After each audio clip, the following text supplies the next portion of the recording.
Build Right is the educational division of Sparkbox, working to inspire and empower a web built right. For more information about Build Right, or to have one of our workshops at your company or event, check out buildright.io. If you'd like to have Sparkbox help you make your web better, visit csparkbox.com.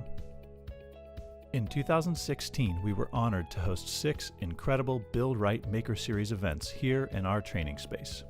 You're watching the Build Right Maker Series with Jason Harrison on A Unified Theory of Fitness from April 28th of 2016. Please check out these collaborative notes taken by our attendees on the day of the workshop. We'd love to hear from you, so please stay in touch via Twitter. Well, here we are, huh? Thanks again for having me. Thank you to Sparkbox for hosting this event. As Ben said, I've been working with their team, kind of going through and coaching and training each person one by one. And I'll talk a little bit more, probably in the afternoon, about what that looks like from a corporate wellness perspective.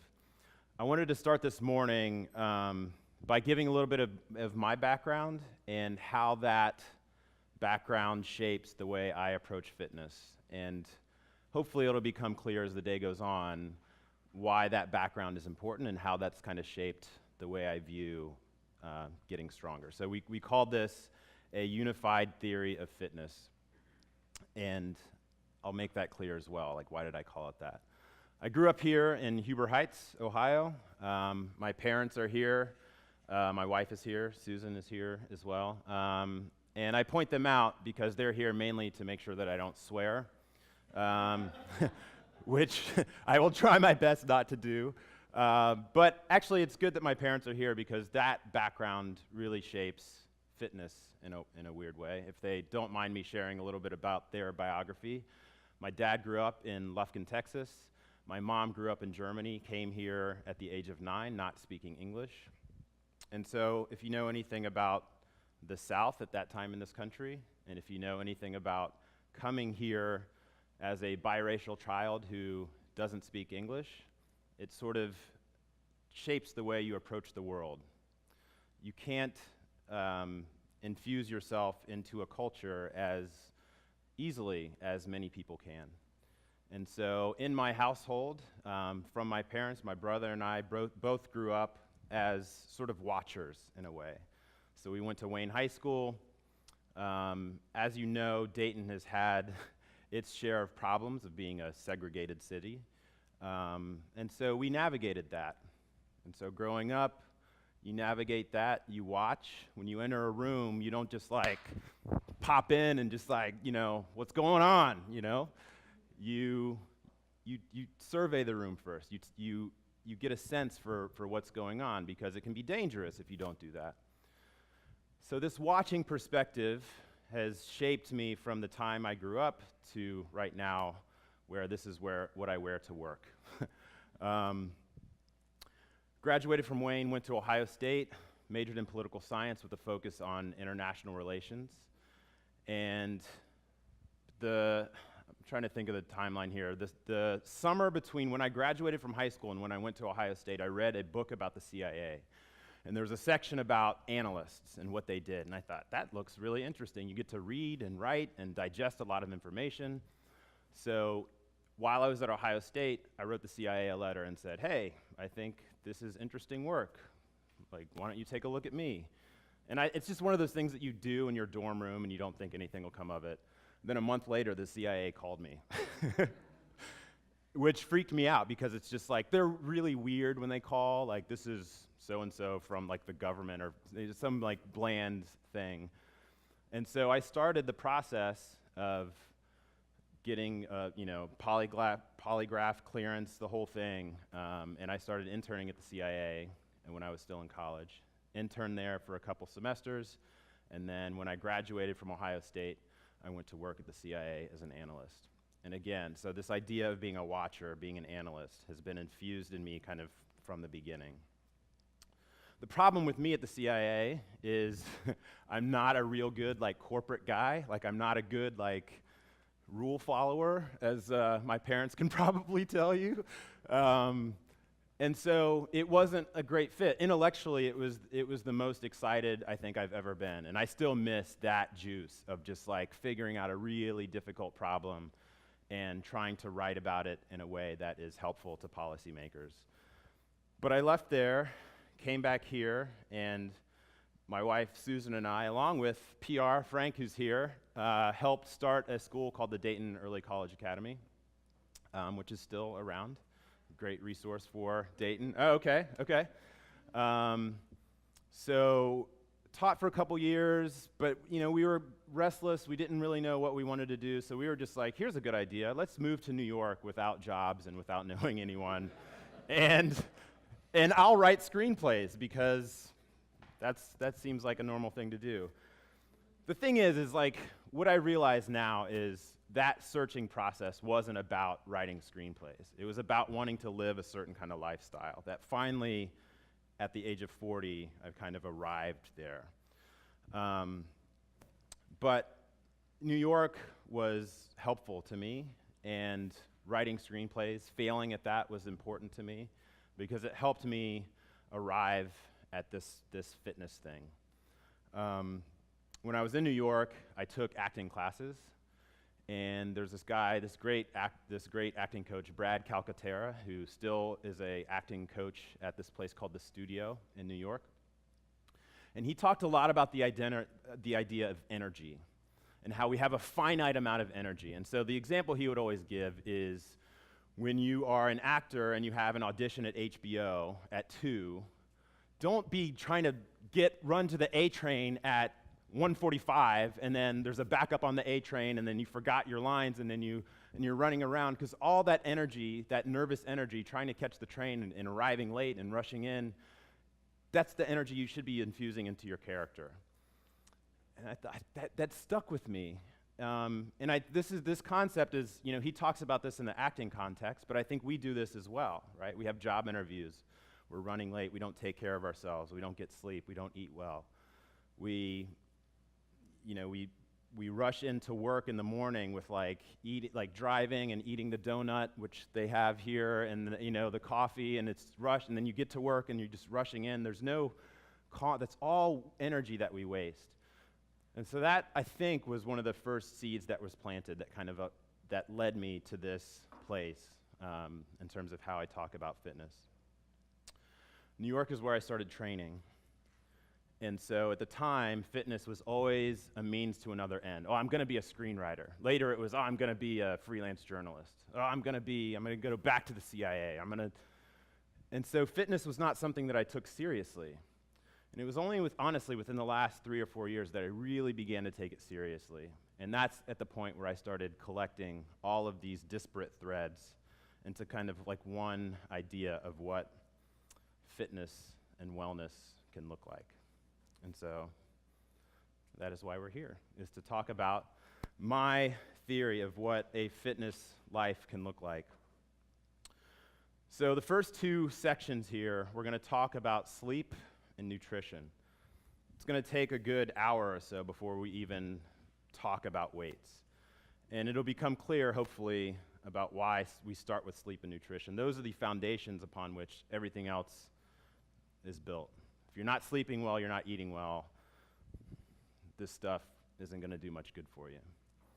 And so sleep, in particular, is the most important fitness thing that you can address outside of the kitchen and outside of the gym.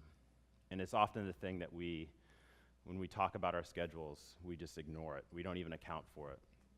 So the first 2 sections will be about sleep and nutrition. Then I'll talk about strength. I'll show you, that'll be kind of the longest section. We'll go through about an hour, hopefully with some interaction. I'm not going to make you do like Turkish get-ups or anything. But I'll show you kind of like how you can put together an hour-long workout for yourself. You can do it at home, you can do it at the gym. But a lot of people are intimidated by the idea of strength and fitness because they don't know what to do. But if you think of it in terms of movement patterns and not machines and not specific exercises, then it kind of demystifies a lot of it. Quite frankly, my industry, the fitness industry, a lot of it is predicated on making this seem really complicated. And it's not that complicated. A lot of it also is predicated on the idea of you not actually doing this. So I've seen statistics that say as few as 30% of people who have gym memberships actually ever step foot into the gym. There are a lot of better ways, a lot of good charities that you can give that money to rather than donating it to your local chain gym. And so I want to show you a framework that you can actually take with you and that is sustainable and it's replicable and it's not complicated. And then in the afternoon session, Ben asked me to talk about what I do for my own fitness, so I'll give you kind of an idea of what my schedule is. Then I'll talk about corporate wellness, what I think that can look like, and I think what Sparkbox, the work that Sparkbox and I have done together, I think is a good model for what real corporate wellness can look like, and not just kind of pro forma, we have a corporate wellness program, and we'll put a poster up about blueberries in the conference room, and that'll be, that's corporate wellness. And then we'll end with some of my ideas around the public policy implications for thinking about fitness in this way and pursuing strength. Not once will you hear me talk about weight loss. I'll talk a little bit more about why not. It's one of my pet peeves. Just this morning on Twitter, I was hate tweeting Vox. You know what Vox is? It's like a news website, and they do these, they compile news and then they write like a story about it. And they posted this story saying, if you want to lose weight, then exercise is not the way to lose weight. But the point is not that they're asking the wrong question. Weight loss isn't really even a good wellness goal. There are a lot of ways that you can lose weight that aren't healthy. A cocaine habit will make you lose weight, right? But getting strong, that's a different thing. And if you look at mainstream news outlets and the way they tend to talk about fitness, it's all weight loss. And you'll never hear me talk about weight loss. So that is what the day is going to look like. We're going to start by talking about sleep. But before we do, I want to check in on how everyone is sitting. All right? So we tend to sit, our feet are tucked underneath us, or we're slumped, or we're sitting like on top of our butt bone, or we're like hunched over. So we learn about, one of the things you'll see in the news is how awful sitting is for you. And so now standing desks are a thing. And I know like some of the people here do a standing desk. But if you're at your standing desk and you're leaned over like this, that's no better for you than sitting poorly. So how does one sit? Chest is up. I'm not going to throw my shoulder blades back because that'll put my back into a compromised position as well. But chest is up, and my chest rises and goes flat and in a nice neutral position just from my breath. So if I take in a deep breath, that brings my chest up. I'm not going to throw my shoulders back and put my back into this hyperextended position. My feet are both planted on the floor.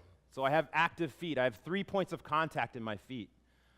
So the ball of my foot, pinky toe, and heel are all planted on the floor on both feet. So I have nice active feet. That gives me a nice base of support. And I have a 90-degree angle at my knees and at my hips here. So I'm sitting nice and straight, nice and tall.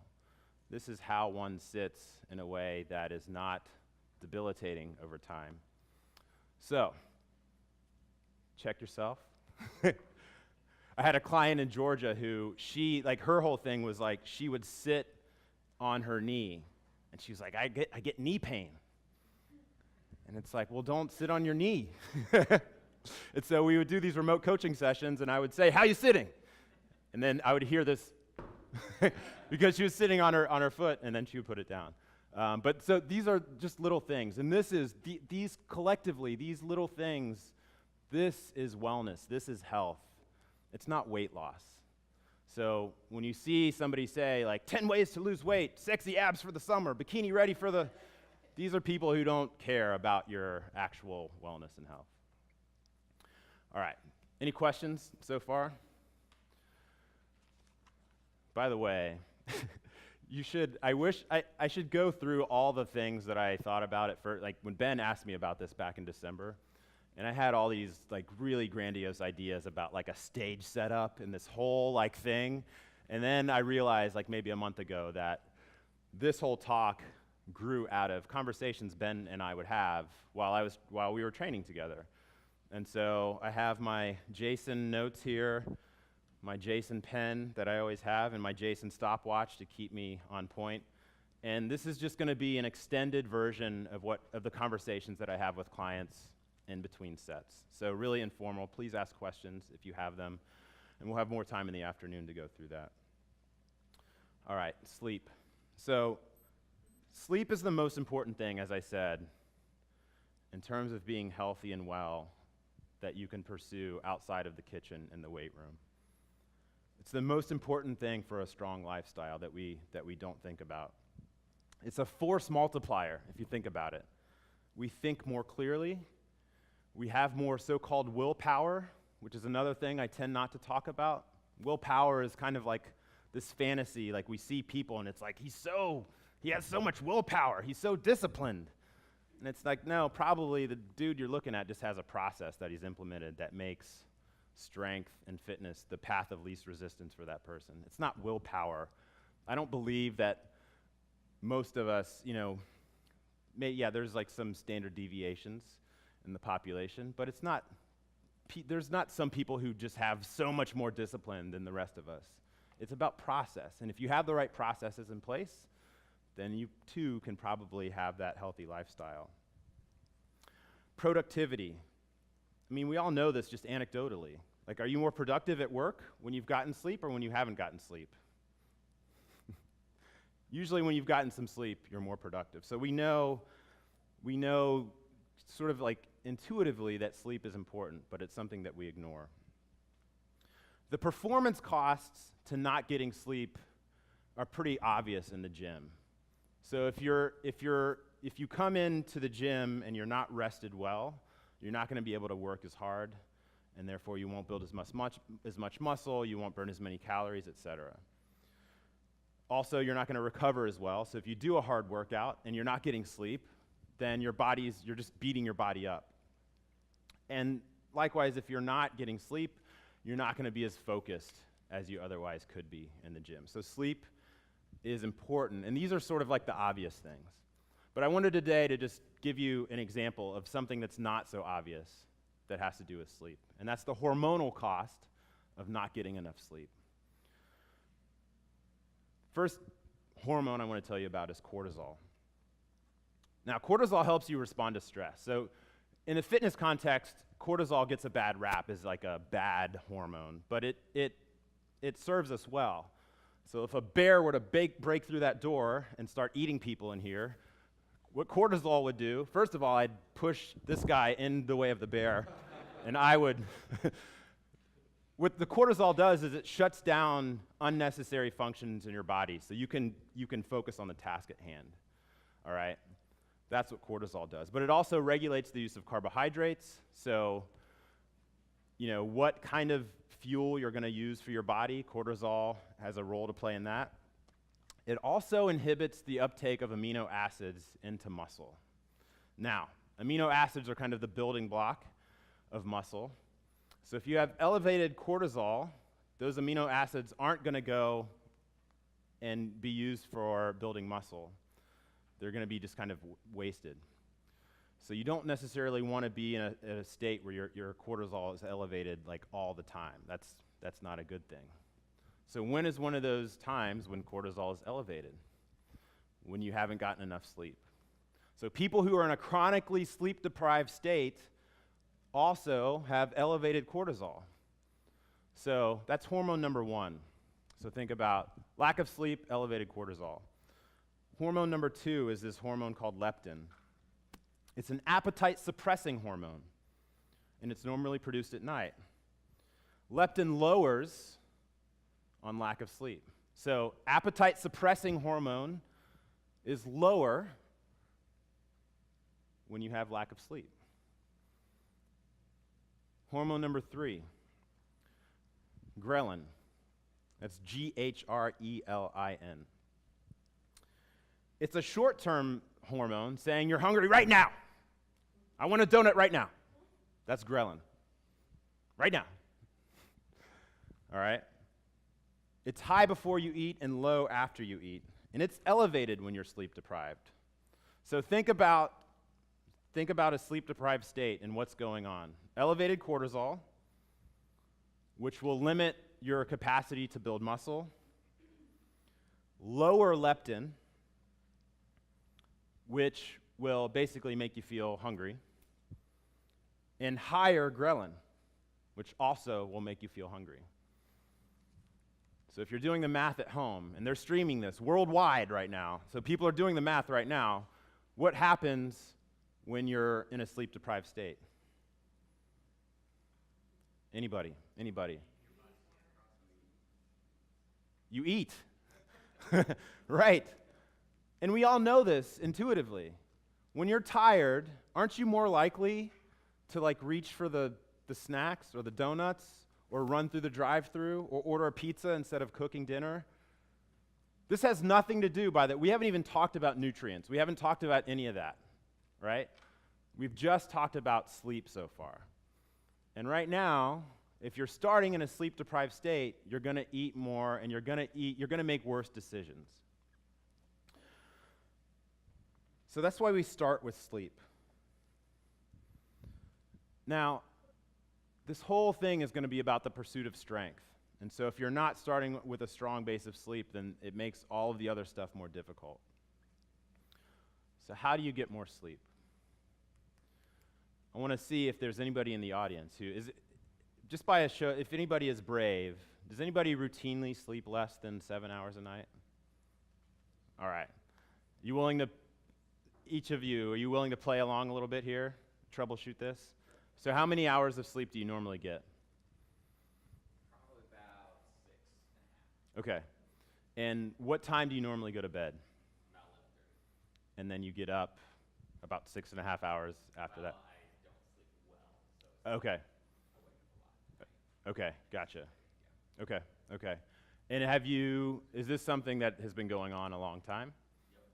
Yep. Okay, like forever? Like, Not most of my adult life yet. okay.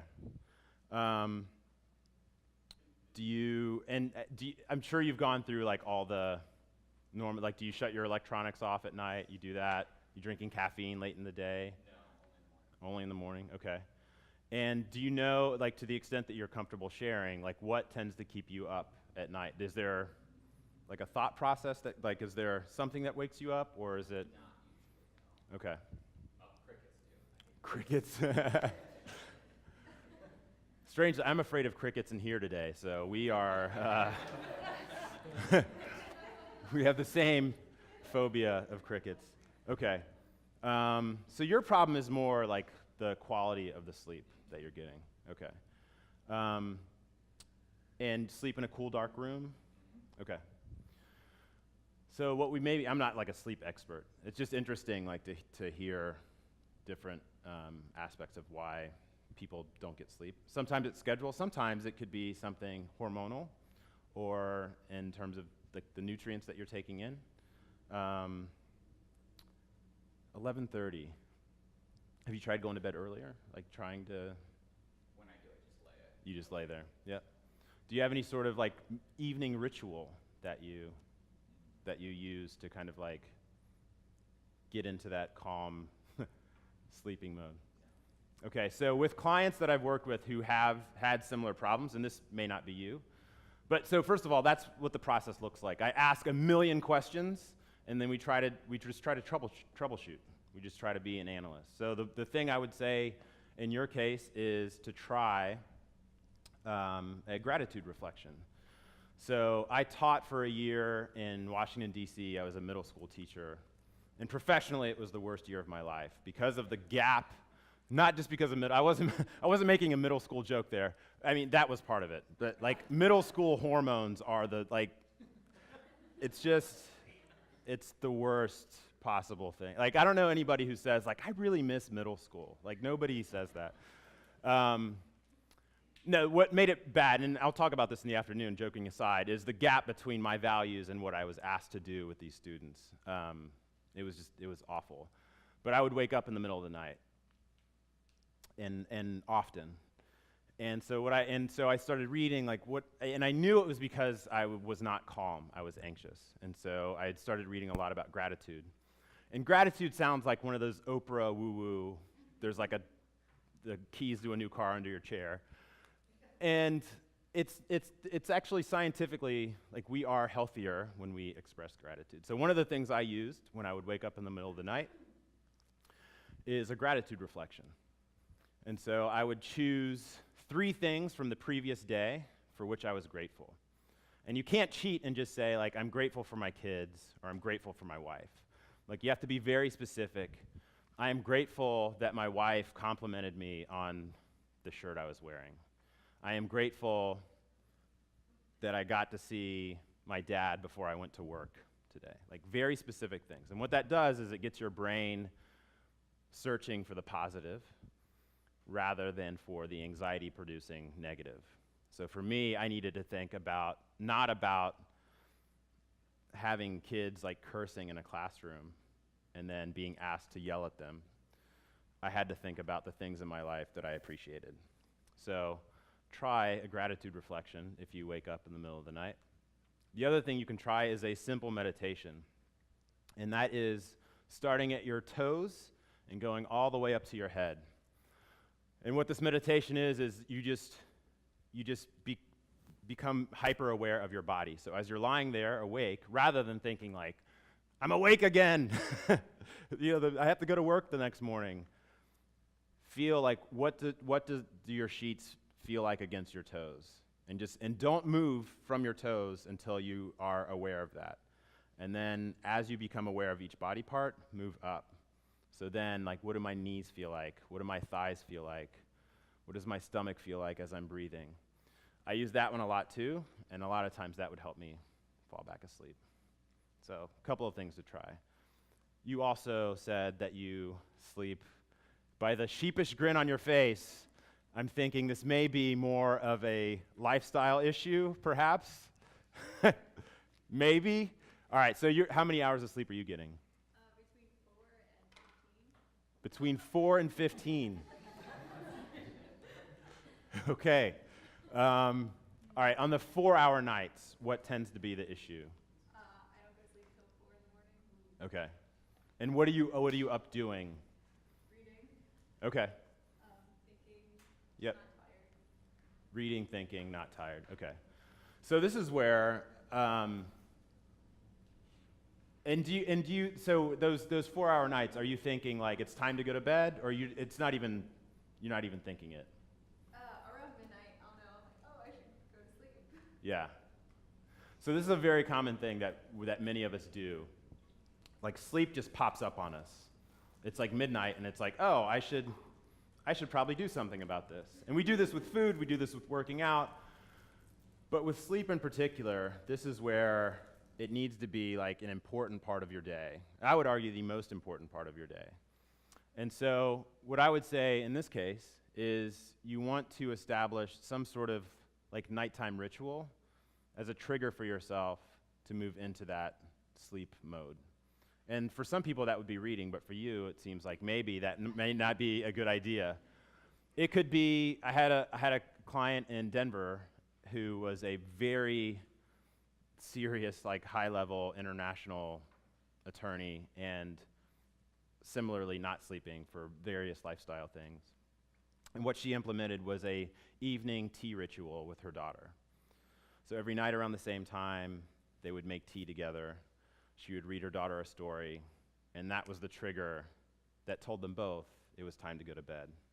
So what I would suggest to you is think through like what that evening ritual could be as that trigger to say it's time to go to bed. And if you need to set an alarm, we set an alarm to wake up in the morning, but I'm a strong advocate for setting an alarm to tell you not to go to bed, but to begin the process of going to bed, to tell your body that it's time to make that transition, rather than just like allowing midnight to hit you.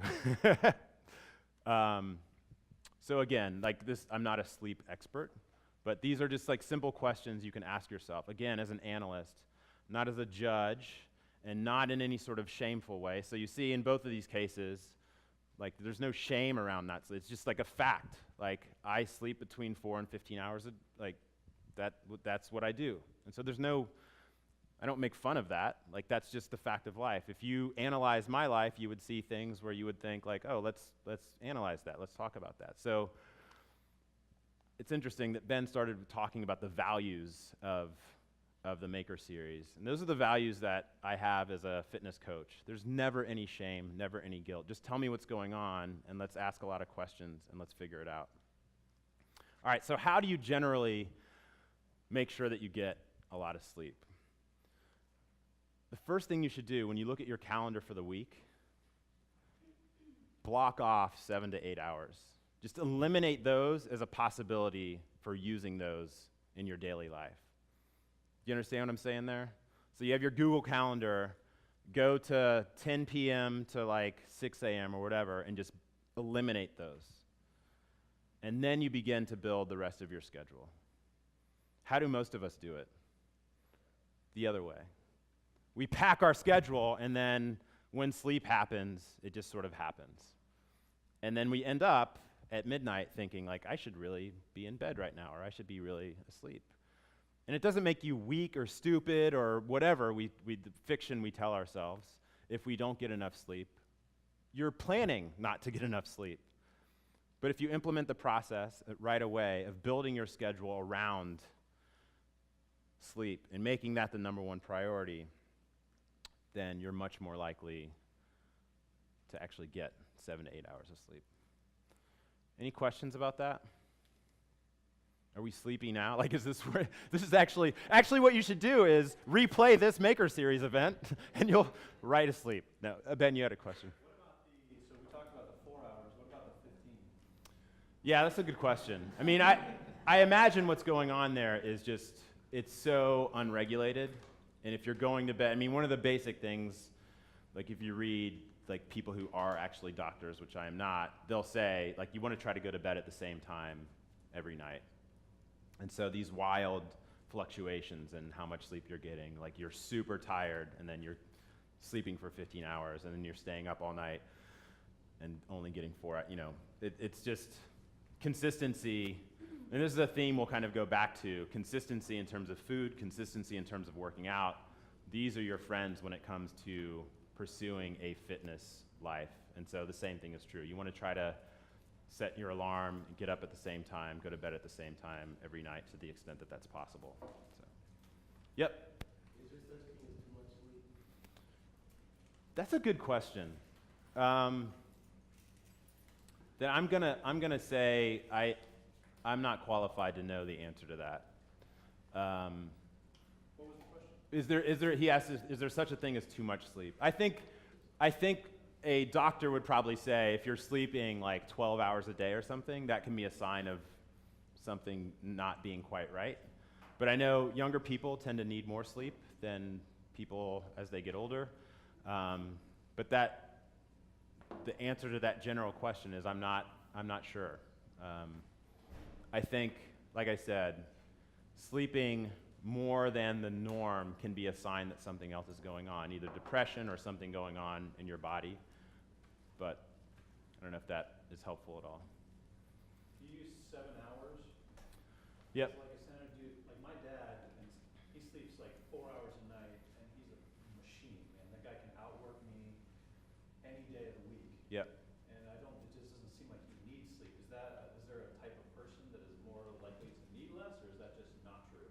I think in general that's just not true. Okay. It always comes out some way. Yeah. You know what I mean? So like he may be a machine and he may be able to just kind of like outwork you in the yard, but what you can't see is the hormonal environment going on inside of him, inside of his organs, inside of his tissues. So I would say somebody who says like I only need 4 hours of sleep a night are probably telling you a story. Any other questions? Yes? What about napping? Yeah, no, napping, I mean, napping is, actually I know a lot of like serious lifters who they build a nap into their day every day. One of the big difference between athletes and kind of like the rest of us, well, the two big differences is they eat a lot more than we do, and they sleep a lot more than we do. There's this professor at Ball State who studies the effects of exercise at the cellular level, and he's done a lot of work with NASA in the space program. So people go out into outer space, and gravity is not pressing down on them, and so their muscles get weaker and weaker and weaker the longer they're in space. And so what he's done with NASA is looked at the cellular level of the effects that exercise has, like down to that tiny little level. And so one of the stories he told is that they investigated at that minute level the difference between swimmers, I think it was swimmers and runners, and they took like a muscle biopsy. And what they found is that as they tracked both the swimmers and the runners, the swimmers appeared to recover better in this study that they did. And what they figured out is, and they were doing all the same stuff in terms of like sleep and recovery. What they figured out is that the swimmers, these are college athletes, I think, you don't walk on your hands to go to class. But the runners still had to walk upright. And so that little difference in the amount of rest and recovery that they got made a difference at the cellular level. Cellular is a word I have difficulty saying. And so, yeah, so that's a long way around the block to say that naps are great. If you can build them into your day, that rest and recovery will. Now, what people say is that you shouldn't, a nap is not like 3 hours. But if you can get a quick nap during the day, athletes have found that it's pretty beneficial. Yes? Take a different version of a nap. There's certain cultures, like siesta. Yep. Like that. Now, I don't know from a larger sampling like that if there's been studies done, and how that would affect their sleeping habits or so forth. Except because some of those cultures I know tend to take the siesta, but then on the other hand, they would stay up later at night then too. Yep. I don't know the answer to that question. Yeah. I mean, it would be interesting to see kind of like, and I don't know what would the research questions be there. Like you would probably come up with some biometric markers to see how those kind of sleeping patterns affect one versus, the conventional sleep for 8 hours, get up, no nap. Yeah, where you're separating your sleep Yep. into 2 times in a day versus one longer period of time. Now, the one thing I would say is that you do need the longer stretches of sleep because the brain does a lot of weird, creepy stuff at night when you get into that deep sleep. So you do need, it's not a matter of just like piecing together 2 separate 4-hour chunks of sleep. And I know that's not exactly what you're talking about, but we do need that like deep sleep because the brain, there's toxins that get flushed out. We kind of reorganize information. And we know this intuitively, right? I mean, how often have you woken up in the morning and solved some problem that's been bothering you, and it's your brain was working on that all night long. So that's why sleep is important in terms of function. Any other questions? Okay, so we after my intro and bio, I talked about how you're sitting. Let's check in again. I see some legs crossed under there, right? It's hard to sit well, right? So one of the things, along with this sitting, one of the things in terms of posture that we look at is, can you raise your arms above your head without flaring your ribs? Right? So can you do this without also flaring the ribs out? If your ribs are flaring, you can do this while you're sitting too, right? So if the ribs flare, again, back goes into overextension, and over time, that can lead to some problems. So one of the important things I want you to understand about fitness is it's not about bodybuilding, it's not about narcissism, and it's not about kind of like this selfish pursuit of abs. It's about mobility. So if you're somebody who can't raise your arms above your head without flaring your ribs, you have a mobility issue that we can, over time, work on in the gym. People had a client in DC, and she was actually the client who sort of changed the trajectory of my fitness life, because she was the one who helped me realize that this could be really important stuff.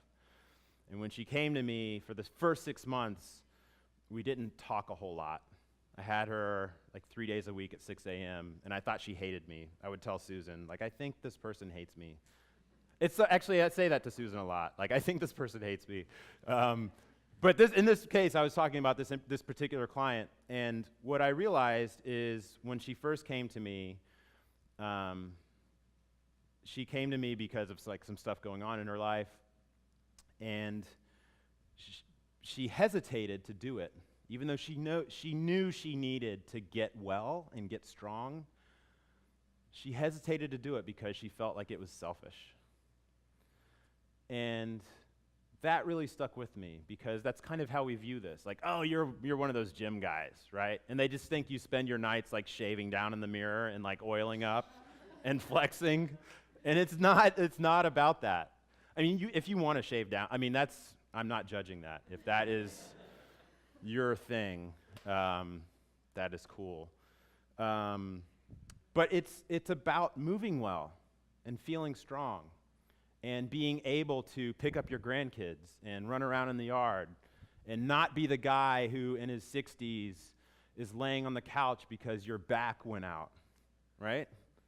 Like, we see this in our culture and we think that that's just like a part of aging, and it's really not.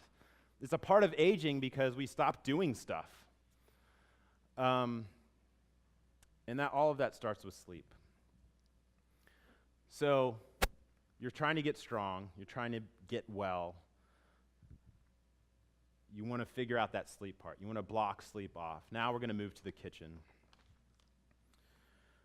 And we haven't even picked up any of this stuff yet, other than for demonstration purposes right now, right? So we're talking about strength. We're talking about the pursuit of strength. We haven't even talked about the gym yet. And there's a reason for that. You have to sleep well, and you have to eat well. So let me start by first kind of like framing. There's 3 macronutrients that people talk about. The first is fat. And we were told for many years to avoid fat. And like, remember in the 80s, well, I'm older than some of you, most of the Sparkbox people certainly. I'm like a grandfather compared to Sparkbox. But people like ate grapefruit for breakfast, like that was a thing for a while, and it's like, eat a low-fat breakfast. But fat is actually a pretty essential macronutrient. It helps with your cellular function, immune function, hormone production, and practically, fat is what makes you feel full. So if you eat a meal and it has a healthy source of fat, you will feel fuller. Carbohydrates, second major macronutrient. This is essentially what your body uses for fuel. So we need carbohydrates for energy. So the whole like eat low carbs, no carbs. I'm trying to think if anybody, so I've had a few people over the years flame out during workouts. Like they hit the wall, face goes white, they have to sit down for a while, right? And usually the common thread is they haven't eaten enough. When's the last time you ate? Oh, I had something at lunch. When was that? Noon. It's 6 o'clock right now, p.m. Like, the glycogen stores that your body is using to just like keep you alive, those are all gone, and now you're trying to lift heavy things. That is why you feel nauseated and dizzy right now. So we need carbohydrates. Protein.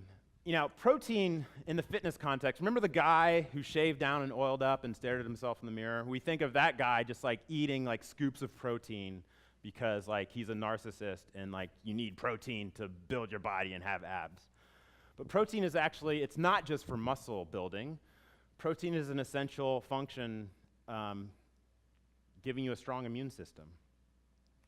So you don't eat protein just to have large biceps. You eat protein because it'll help you have a stronger immune system. It'll help you stay well. Now, what does the diet mindset tell you? The diet mindset tells you that you want to restrict the amount of calories that you're taking in. And people say, it's just calories in versus calories out, right? Like I had Jan from accounting brought in cupcakes, so I'm going to have to run tonight. You know, like that's how we talk about it. I had some M&Ms, so I'll take the stairs at work. And the people say it's the law of thermodynamics. Like you can't, it's just energy in versus energy out. If you take more energy in than you're burning, then you gain weight.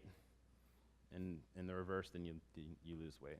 But it's so much more complicated than that. It is technically true that it is about the law of thermodynamics holds in your body, and that you can't create or destroy energy in a system. But there's a lot of other things involved. Hormones that we talked about earlier, things like cortisol.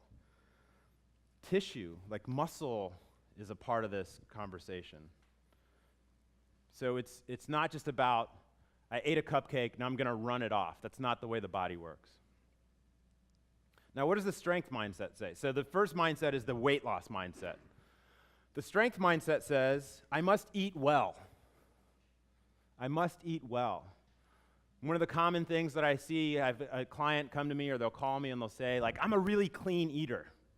Like, I eat clean.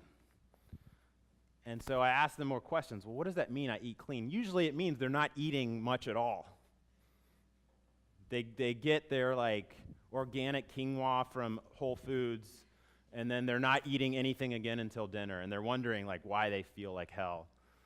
Right? They're not eating enough. So the strength mindset says you need to eat well. You need to eat enough food to fuel your body and to be strong. You must eat nutrients for recovery. So back in the 80s, grapefruit while watching reruns of Dallas. Jody got that reference. Thank you, Jody. I appreciate that. I don't know why I thought of Dallas. But that's what I imagine, just grapefruit in Dallas. So you're trying to just lose weight and consume as few calories as possible. But what about nutrient density? So if I'm going to go in the gym, I'm going to do squats and lunges and kettlebell swings. My body needs nutrients in order to recover from that process. So you see there's a difference between the weight loss mindset and the strength mindset. Strength is a keystone habit that can exponentially affect every other part of your lifestyle, because in order to be strong, remember I said you have to sleep well. So if you're trying to get as strong as possible, if you establish for yourself, I'm going to be a person who can deadlift twice my body weight, right?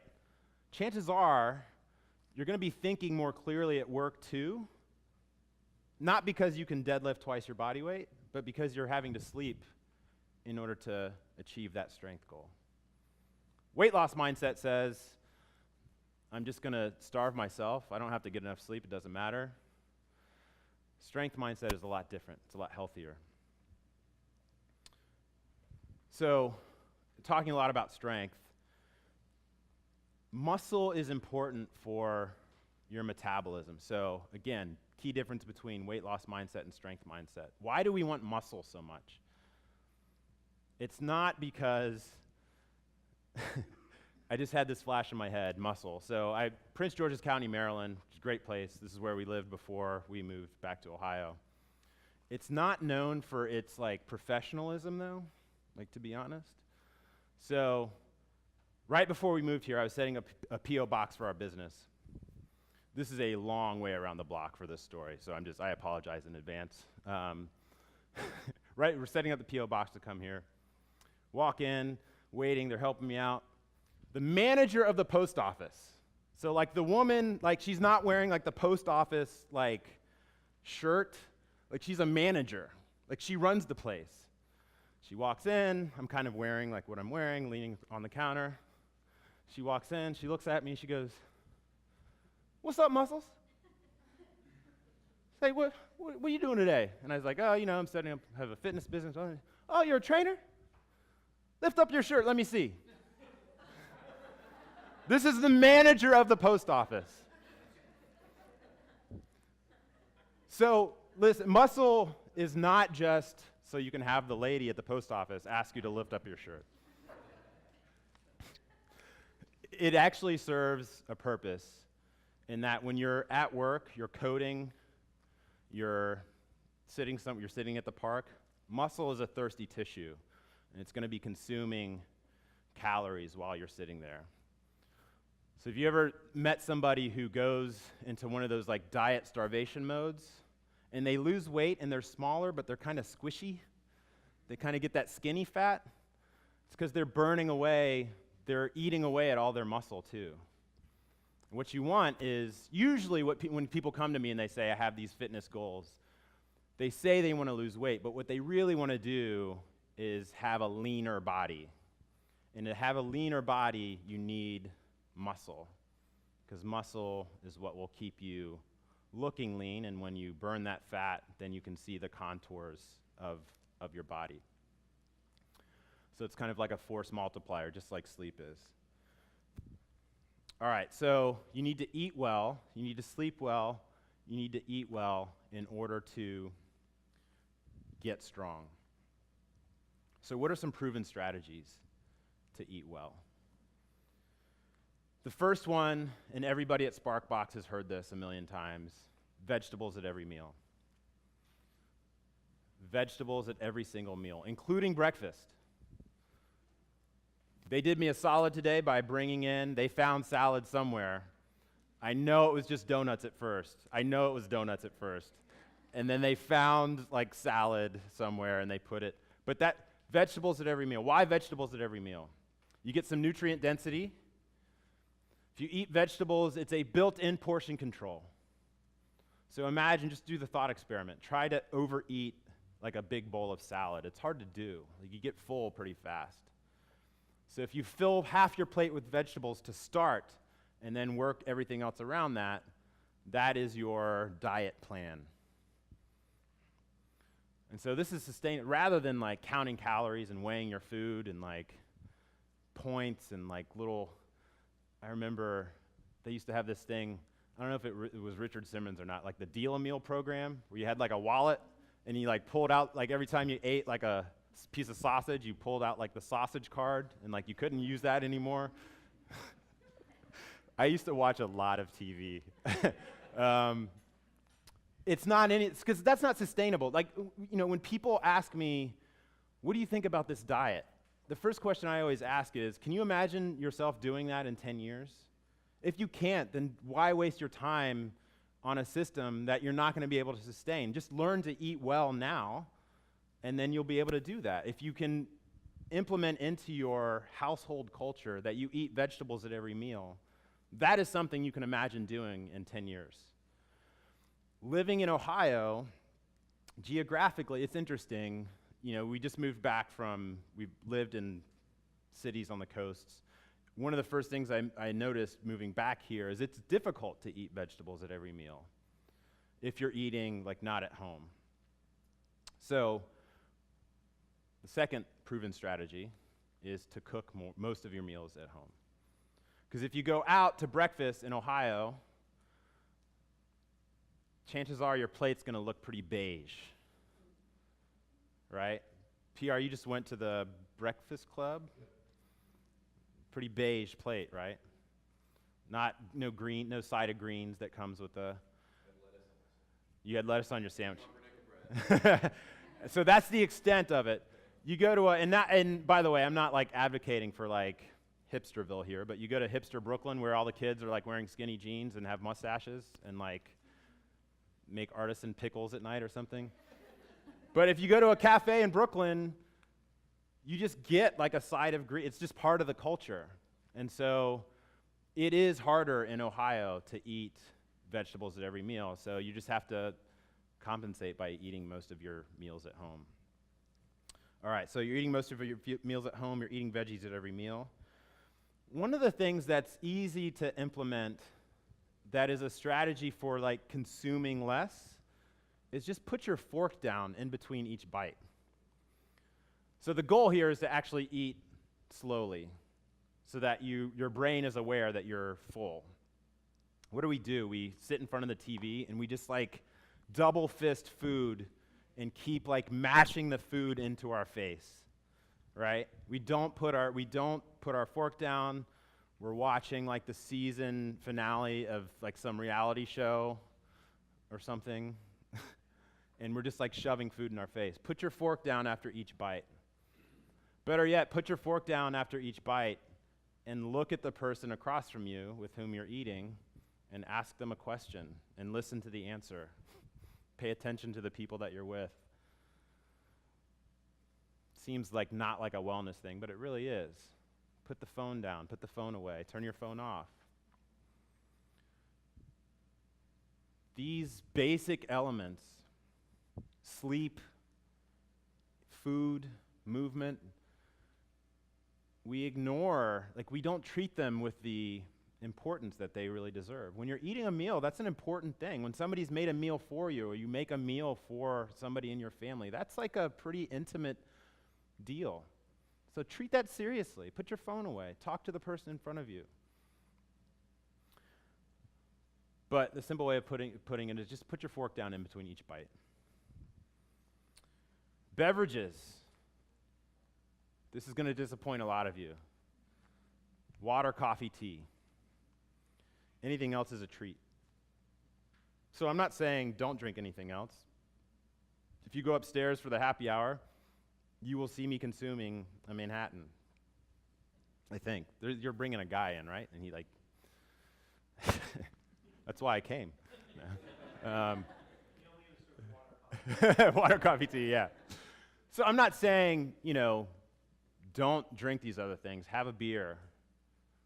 Your parents come into town, have a beer with your dad, right? Do that. But most of the time, water, coffee, tea. Everything else is just kind of like wasted calories. Juice, there's juice in the back. It's like mainlining sugar. You might as well drink a soda. Seriously. You don't have to hide it. It's okay. Why is juice, that's a good point actually, why is juice worse than why is drinking juice worse than eating an orange? And what's missing is the fiber. So sugar goes into your body doesn't know the difference between different types of sugars, it just knows that it's sugar. But the fiber will slow down the process of getting that sugar into your body, and so there's less that goes in to be stored as fat, basically. So that's why eating a piece of bread is different than taking a scoop of Skittles and eating that. It's basically sugar molecules, but one goes into your bloodstream much more slowly. So veggies at every meal, put your fork down, water, coffee, tea, cook at home. And then the other one is eat protein at every meal. Now there will be some vegetarians or vegans probably in Brooklyn watching who would say, protein at every meal, you're advocating eating animals. Look, I eat animals. I love to eat animals. I love a nice juicy steak. But protein at every meal doesn't have to mean animal protein at every meal. And so let's just talk a little bit about the difference between plant protein and animal protein. If you are a vegan or a vegetarian, the same rule applies. Protein at every meal. Animal protein has the complete chain of amino acids that your body needs. So if I eat a chicken breast, all of those amino acids are in that chicken breast. If I'm a vegetarian, I need to put together, those amino acids exist in nature, in plants, but I need to put together a wide variety of those plants in my diet to make sure I'm getting the complete chain of amino acids. So as a vegetarian, you can get all the protein that you need. You just have to be making sure you're eating a wide variety of foods. It's most important for you, whereas the chicken breast just has it all. Either way, protein at every meal. Why protein at every meal? Not so the woman at the post office can ask you to lift your shirt up, although that is nice. But immune health. Remember, these are important body functions, and so the protein will help your body work optimally because you have that existing pool of amino acids from which to draw. So if you're sleeping well, you're eating well, veggies at every meal, now you're almost ready to go to the gym. But before that, want to see if anybody has any questions about nutrition. And this is something that I expect there's probably questions kind of floating around in your head, so let's talk about those for a bit. Super, super simple. I remember the first time we spoke and you talked to me about diet. You said you gotta have healthy fats, you gotta have carbohydrates, proteins, all the things you just talked about. Can you, like, I had to go look up what is a healthy fat. I don't even know. What should I eat if I want? Can you give us some examples of things that I should eat for those things and carbohydrates and whatever else? Yep. I was going to say, can you repeat the question for the live stream people? Because Yeah, they sure. don't always hear. So the question was, like, what are some good examples of healthy fats? You can get healthy fat from nuts, avocado, olives, olive oil. Fish has good amount of healthy fat.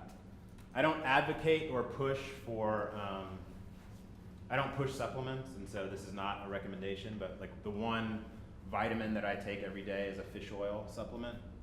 In general, Americans don't tend to eat a lot of fish, and living here in the Midwest, we eat even less. So I take a fish oil supplement every day. So those are good sources of fat. So I'm not saying like just pound scoops of butter, right? But if you have that, so if you go back to that breakfast idea, like this morning I got up, not nervous at all about any of this, just like feeling like nice and cool, and I made myself some eggs, and I had a big side salad, drizzled some olive oil on that side salad with some raisins, I think, and some sunflower seeds, and that was breakfast. The olive oil helped me feel full and satisfied, and that's what we're going for. You know, people, when they diet, they're miserable, but if you're eating in such a way that's nice and balanced, you'll feel full and satisfied, and that's what you want, because you don't want to. You're not gonna stick to a nutrition plan if you're miserable. That's just not, and that doesn't make you weak. It doesn't make you a bad person. It just makes you human. If you're miserable and tired and hungry, I would eat the donut too. But if you're eating a well-balanced, nutritious meals at every meal, then you're less likely to feel those negative feelings, and you'll be able to sustain it a lot longer. Yes? What about food groups that include cheese, pasta, and then bread? Pasta and bread. If you look at, and we're like putting notes up somewhere, right? There's a place called Precision Nutrition that has their version of the government My Plate. If you just Google Precision Nutrition and My Plate, it'll come up, and it's a big chart what your plate should look like. More than half of that plate will be filled with vegetables, and you'll see that the starchy carbohydrate section is very small comparatively. So I'm not saying don't eat pasta, just don't do what we tend to do in America, which is fill the entire plate with pasta, and then sometimes there's like some protein there, and then often there's no vegetable to be found, right? So mostly vegetables, small portion of pasta, and then like your protein. Bread, same thing. So like my grandmother, my maternal grandmother was German. Survived World War II. She told this great story. She passed away. She told this great story of fleeing the Russians from the east, Americans coming in from the west, stealing a horse, having that horse get stolen. Like, she was a survivor, basically. And so when she came here, she brought a lot of those German kind of like ways of eating and traditions, and honestly like survivor kind of stuff. And she would eat her meal, and then and we had bread at our house, but she would never eat her bread with the rest of her meal. When she was done, when her plate was finished, she would get butter and jam, and she would put butter and jam on that piece of bread, and she treated that as a treat. And I noticed that growing up. As I got older, like, you can picture sort of like where that came from, given like what she survived. And it was, if you had a piece of bread, that was probably like a pretty big deal. And if you had some jam, you're gonna eat all the other stuff first, and then that's gonna be like your dessert. But from a wellness perspective, that actually makes a lot of sense. Remember, bread is basically just sugar. And so I'm not saying don't eat bread. I'm saying treat it as a treat, because that's what it is basically. And if you're lifting weights, you need some of those starchy carbs because it's fast access to energy. So one of the things I tell people, if you're lifting progressively heavier weights, and we'll talk about that in a little bit, those are the days where have the baked potato, have the rice, and then on the other days, maybe dial it back a little bit. But the short answer to your question is yes to pasta, yes to bread, but in much smaller portions than most Americans tend to consume them. Oh, and then cheese was the other one. There's a lot of, this is where I have to say, like, I am not a registered dietitian. Like, I'm not, that is not, I keep it general. There's a lot of back and forth in the nutrition world about the role of dairy. And on the one hand, you'll have people who say that humans have no business consuming basically the milk intended for other baby animals. And so they say, like, no dairy ever. Then you have other people saying, humans have been drinking and consuming dairy for many, many, many years, and it's worked out okay. I don't come down anywhere on that. I consume milk myself. I would say the one thing to be careful of is overconsumption, and also listening to your body. So some people can have an inflammatory response to dairy, or certainly like gastrointestinal response to dairy. And I've known people who, like, they drink milk and then they feel sick to their stomach, and they never make the connection. It's because you drank milk and your body can't handle it. And so I'd say just pay attention to your body. But again, probably much smaller amount of consumption of those things than what many of us typically do. Again, especially in the Midwest. Thanks for watching the Build Right Maker Series. Check out our videos from other industry leaders at buildright.io, or even better, buy a ticket and attend in person.